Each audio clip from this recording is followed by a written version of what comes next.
I'm gonna say it plain, and you can argue with me all night.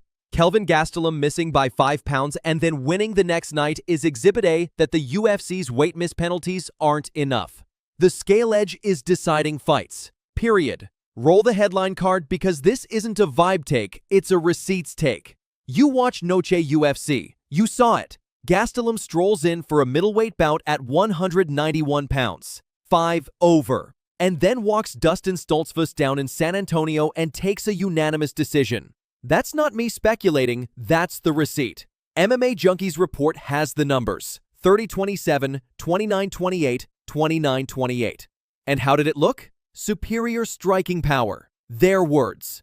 MMA Mania's play-by-play called it what it was. A left hand that kept finding a home, a knockdown that flipped momentum, and long stretches where Kelvin dictated the terms. And I hear some of you already. But Steven, Stoltzfus had moments. He did. Let's give him his flowers. He chopped with those right body and leg kicks. Timed a double. Got a brief top. He even turned a knockdown into a takedown late and threatened a choke before the horn. That's in the Mania notes. Dustin's tough. Nobody's questioning his grit. But he's the guy who actually made 186 the day before. He paid the full tax on his body. Kelvin didn't. Kelvin was the fresher, heavier man on fight night, and you could feel it every time that counter left cracked. That's the whole point. Here's the part folks dance around. The punishment for missing weight in the UFC is financial. You cut a check, fight proceeds, nothing else changes. No points off your scorecard, no mandatory extra rounds. You hand over a slice of your purse and keep the scale advantage in the cage. Stamp that with a big fat receipt because it matters. How do I know it mattered Saturday? Because the fight told on itself. Gastelum, the former tough winner, comes in heavy, and the very first description of the action is that he marched forward and blasted a body shot. Stoltzfus's path was to tenderize him with right kicks and try to slow the southpaw, and for a bit it worked. But when exchanges got hot, the heavier man's shots were simply heavier. He floored Dustin with that left, and even when Stoltzfus made him wrestle, Kelvin never looked like a guy paying the dehydration bill. Now, you can say skills pay the bills, and sure, Kelvin's got skills, no debate. But the energy budget you bring into the cage is real. 5 extra pounds the day before means you kept more water in the brain and muscles. You didn't wring yourself out in a sauna, and you rehydrate from a higher baseline. That's punch resistance. That's pop. That's confidence to stand in the pocket longer and still be first in the next exchange. Look at round 2. Mania flat out says it belonged to Kelvin. And tell me the gas tank didn't favor the man who didn't suffer all the way to the limit. You could feel the difference in the collisions. Dustin lands clean, and the counter left that comes back isn't just tidy, it's thudding. There's a reason superior striking power is the phrase that made the recap. Let's put the receipts on the screen again. MMA Junkie lists him at 191 for a middleweight fight in San Antonio, wins a decision with one judge even going 30-27. Not a robbery, not a coin flip. A win where the report literally highlights superior striking power. That's what the extra weight buys when everything else is equal-ish. And no, this isn't me inventing a trend out of thin air. ESPN's news stack this week even noted Gastelum misses weight, UFC Noche bout still on.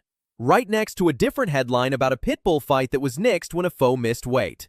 In other words, there's no consistent competitive fix. Sometimes a bout dies, sometimes it rolls on. But when it rolls on, the only penalty is the check, and fight night becomes the Wild West of who can weaponize the scale best. That's your trend delta right there. The incentives are pointing in one direction, and the athletes can read a compass. Let's talk consequences in the cage, because that's where you feel it. When the heavier guy misses by multiple pounds, these are the tells you see. He claims center early because his legs feel alive. He doesn't have to ration volume in those first 2 minutes. He digs the body and doesn't pay the same lactate price. He sits on counters because he trusts his chin. Kelvin did all of that. The southpaw left hand kept splitting the uprights.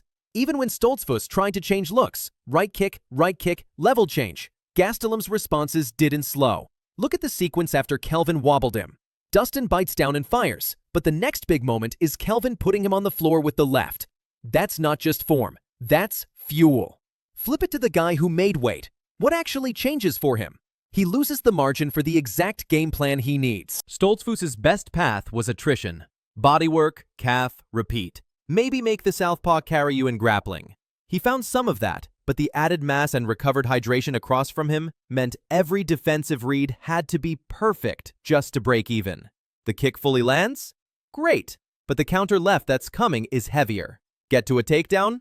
Excellent. But holding a man who had 5 fewer pounds to shed yesterday is a different proposition. MMA Mania even notes the brief top time and how quickly momentum swung back. That's how the scale creeps into your plan. It squeezes your margin until you're playing uphill for 15 minutes. Let me preempt the pushback from the no excuses crowd. You'll say, guys miss weight and lose too. Fighting's fighting. True. You'll also say, Kelvin's just better. Tough winner, higher level experience.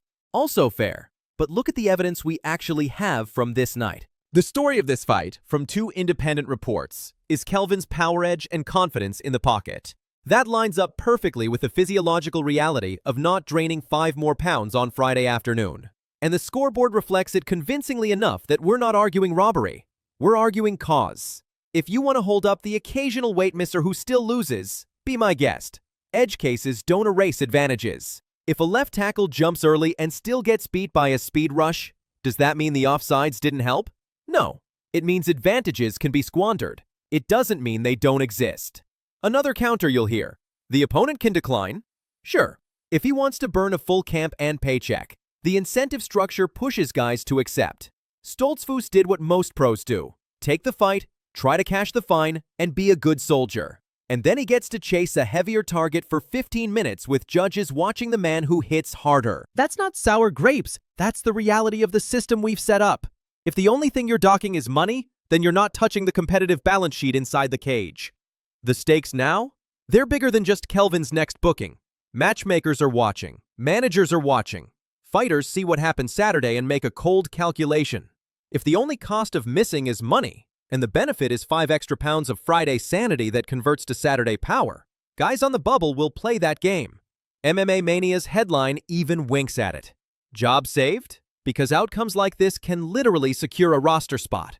On the other end, you'll see more camps insist on catchweights up front or pull the plug late, like the ESPN note about that Pitbull fight getting scrapped when a foe blew it. That inconsistency turns weekend cards into coin tosses for the fans and for the folks who did everything right on the scale.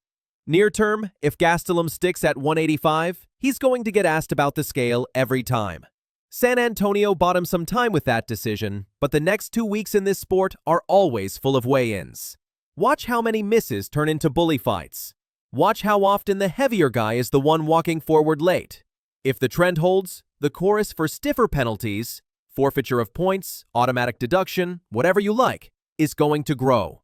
Because right now, everything we saw Saturday says the check isn't a deterrent. It's a strategic expense. And once fighters start treating it that way, you don't have a discipline problem, you have a competitive integrity problem.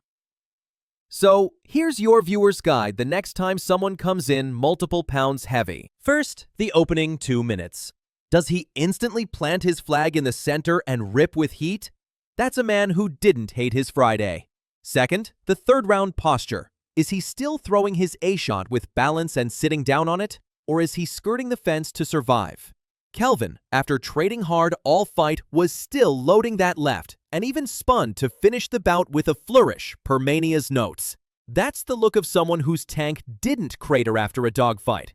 And if the guy who made weight starts living off desperation doubles late, not to win, just to slow things, that's your tell the scale tax is coming due.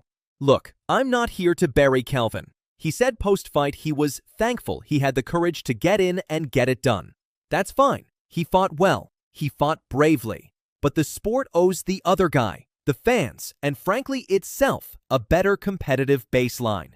Sanctions have to touch the score somehow if you want to neutralize the incentive. Dock a point, set a tiered deduction, whatever the mechanism. Just make the math make sense on Saturday. Not only in the accountant's office on Friday.